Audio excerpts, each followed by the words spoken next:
In 2026, in a village called Kozacha Lopan, just 2 kilometers from the Russian border, something unusual was happening. Residents began noticing unfamiliar men walking through the settlement. They looked like ordinary civilians, but they were not civilians. They were Russian soldiers. Russian forces have been crossing into Kharkiv Oblast using infiltration tactics, advancing toward this exact village. And here is the detail that should stop you cold. By the time anyone outside the region learned what was happening, Russian troops had already been operating inside the settlement for at least a week. Soldiers walking streets barely a couple of kilometers from their own border, and almost nobody watching from the outside had any idea. Kozacha Lopan wasn't even an isolated incident. According to Ukraine's own military monitoring, it became the 5th and 6th confirmed point of Russian infiltration across the entire Kharkiv Oblast border. In fact, there were 5 other villages that had already been targeted using the very same tactic, and each one involved the same quiet crossing of Russian troops and attempting to establish a presence before Ukrainian forces could respond. Then, in a single afternoon, that changed. Ukrainian assault troops moved in, found the infiltrating group, and eliminated them, then swept the surrounding border zone clean. To understand how that happens, and why Russia keeps attempting a tactic that keeps failing the exact same way, you have to go back to where this actually started. According to Derhachi City Military Administration head Vyacheslav Zadorenko, Russian forces spent roughly 2 to 3 months making partial gains in small hamlets that technically fall under the Kozacha Lopan community, Veterinarna, Hraniv, and Shevchenka. Russian troops entered these outlying hamlets first, using them as a staging ground before attempting to push toward the main settlement itself. Notice the strategy hidden inside that timeline. Russia didn't try to storm Kozacha Lopan directly. It edged toward it, patiently building a foothold close enough to the village that the final push would look less like an invasion and more like a handful of stragglers who had simply wandered in. By late June, that patience paid off, at least temporarily. Small groups of Russian soldiers began changing into civilian clothes and entering the streets closest to the state border that form part of Kozacha Lopan itself. And here is what makes this detail more than just a tactical footnote. Derhachi Military Administration head Zadorenko stated plainly that Russian forces infiltrating in small groups while disguising themselves as civilians constitutes an act of perfidy and a war crime under the Geneva Convention. This wasn't just a sneaky maneuver, it was a documented breach of international law, carried out quietly, in a village where more than 100 civilians were still living their ordinary lives, with no idea that soldiers dressed like their own neighbors were now walking the same streets. The Joint Forces grouping confirmed that Russian forces appeared to be attempting to expand their offensive or achieve a full breakthrough in the area. Not a raid or a probe, an attempt to establish a genuine foothold, 2 kilometers from Russian territory, using civilians' clothes as camouflage instead of trees or trenches. That's when Ukraine's response arrived, and the way it arrived matters just as much as how fast it worked. On July 1st, Ukraine's 425th Separate Assault Regiment, known as Skelia, sent troops toward Kozacha Lopan not in armored vehicles, but on all-terrain vehicles. That choice wasn't random. Anything larger, anything louder, moving toward a village sitting this close to the Russian border would almost certainly be spotted by Russian surveillance drones watching from across the line, inviting artillery fire before Ukrainian troops even reached their target. Small, fast, low-profile vehicles gave them a way in that Russian observers weren't prepared to catch in time. In the northeastern part of the settlement, Skelia's troops detected a group of Russian soldiers attempting to infiltrate Ukrainian territory unnoticed. The regiment reported that its assault troops repelled the breach of the state border in the area of Kozacha Lopan, and following the elimination of the enemy groups, carried out a mop-up operation in Hraniv and along the border section. But Ukraine didn't stop at defense. At the same time Skelia's troops were sweeping the border zone, separate Ukrainian strike drone units were hitting Russian advance routes and their nearest rear positions, including targets in the area of Malinovka, inside Russia's own Belgorod Oblast.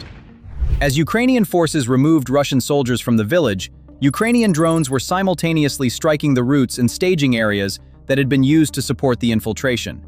The operation focused not only on eliminating the infiltrating groups, but also on disrupting the network that enabled them to reach the border in the first place. This wasn't the first time this exact pattern had worked either. A similar operation weeks earlier at a village called Odradna, further along the same contested stretch of border, ended the same way. Russian forces edging in through forests and abandoned structures, and Ukrainian troops clearing them out using the same combination of drones, fast light vehicles, and precise strikes. That earlier operation wasn't a minor skirmish either. Ukraine's 129th Separate Heavy Mechanized Brigade needed a coordinated push of assault troops, drone operators, and artillery to finally clear Odrodna, ending roughly 6 months of Russian occupation that had started back in late November of 2025. When the dust settled, Ukrainian forces had reclaimed over 22 square kilometers of ground and confirmed 56 Russian soldiers killed in the process. Kozacha Lopan wasn't a fluke. It was the same playbook running for the second time in 2 months, against 2 different villages, with the same result. And yet, this is the part of the story that should genuinely unsettle you.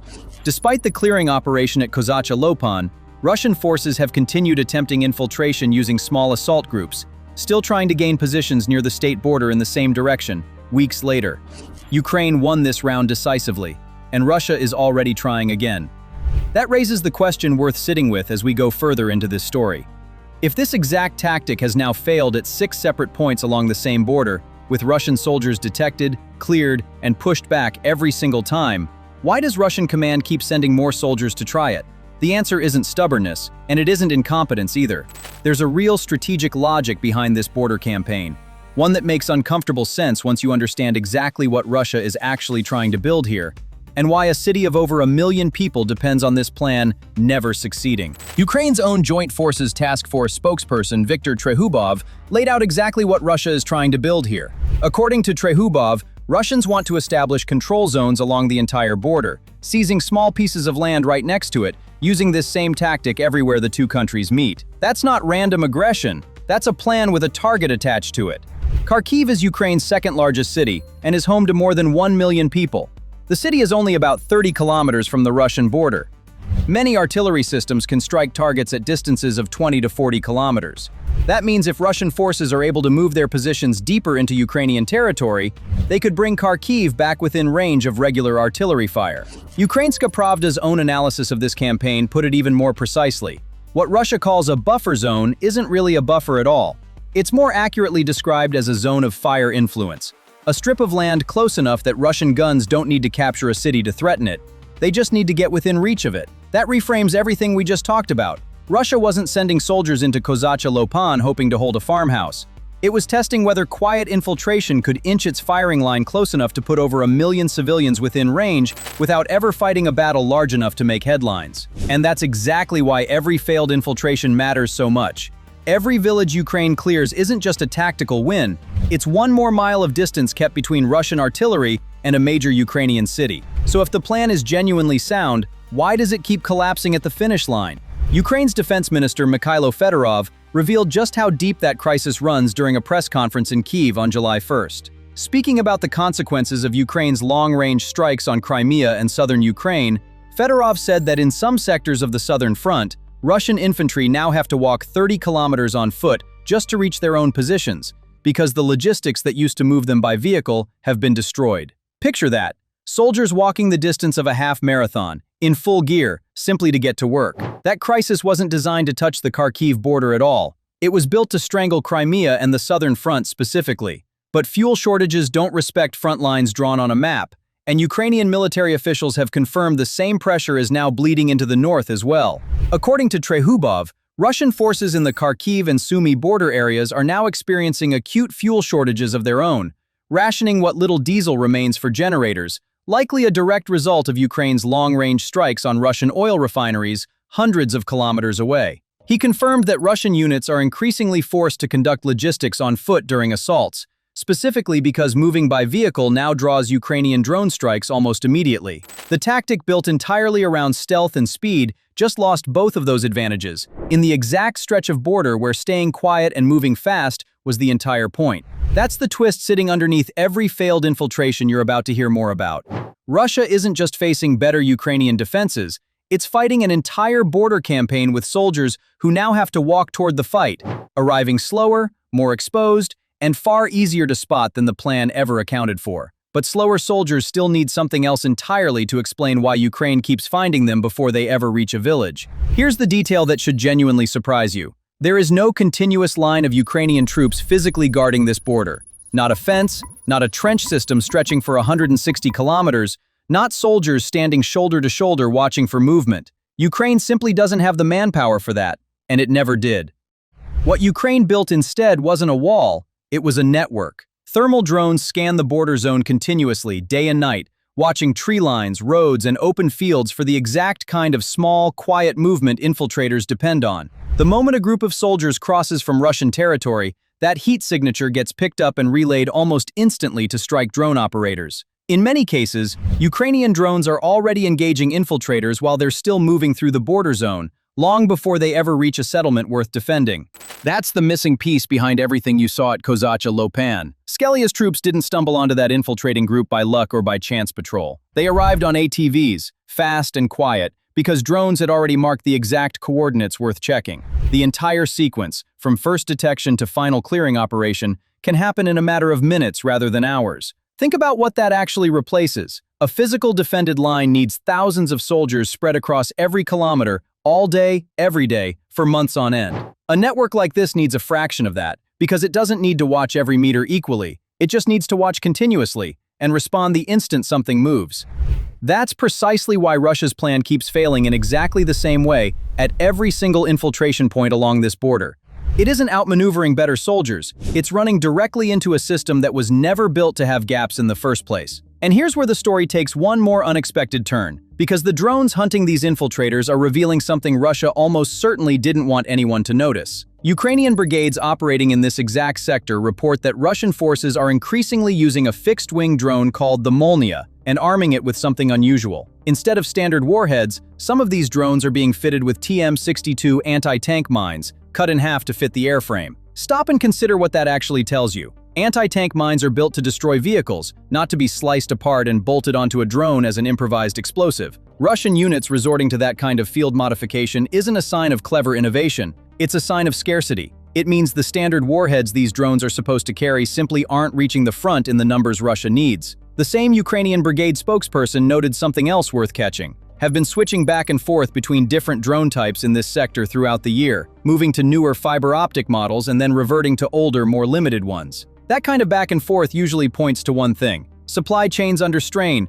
forcing commanders to use whatever happens to be available, rather than whatever actually works best. That strain isn't limited to drone parts either. On July 7th, Ukrainian forces destroyed both road bridges spanning the Urayeva River inside Russia's own Belgorod Oblast, the exact supply route Russian units rely on to move ammunition, equipment, and reinforcements toward this stretch of the Kharkiv border. Russia's own transport ministry confirmed the damage, shutting the corridor to traffic for close to a month. The same night, Ukrainian strikes also hit a regional gas pipeline facility supplying Belgorod itself. One road cut, one pipeline hit, one border campaign reaching further into Russian territory than it ever needed to before. So line up what this border campaign has actually revealed so far. A tactic built on stealth, now slowed by a fuel crisis that was never even meant to touch this front. A defended line that isn't a line at all, but a network watching everywhere at once. And now, drones being armed with cut-down landmines because the country running this entire operation can't keep its own weapons properly supplied.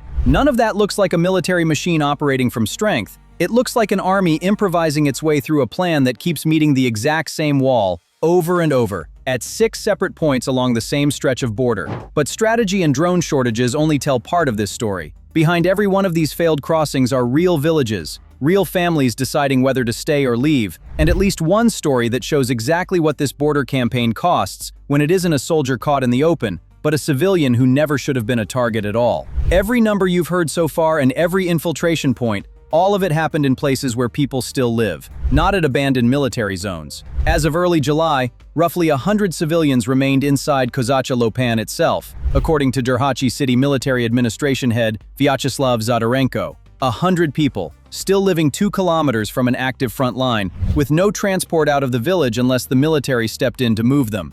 A neighboring village called Nova Kozacha had even less left behind it. Around 15 residents remained there, according to local officials, in a settlement that used to be a normal Ukrainian community and is now a scattering of families deciding day by day whether staying is worth the risk.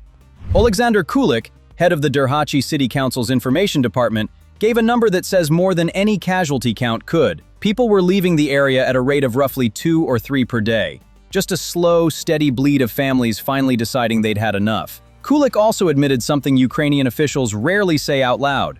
The security situation had gotten bad enough that contact with the people still remaining in these villages was becoming genuinely difficult. Not impossible to reach because nobody cared.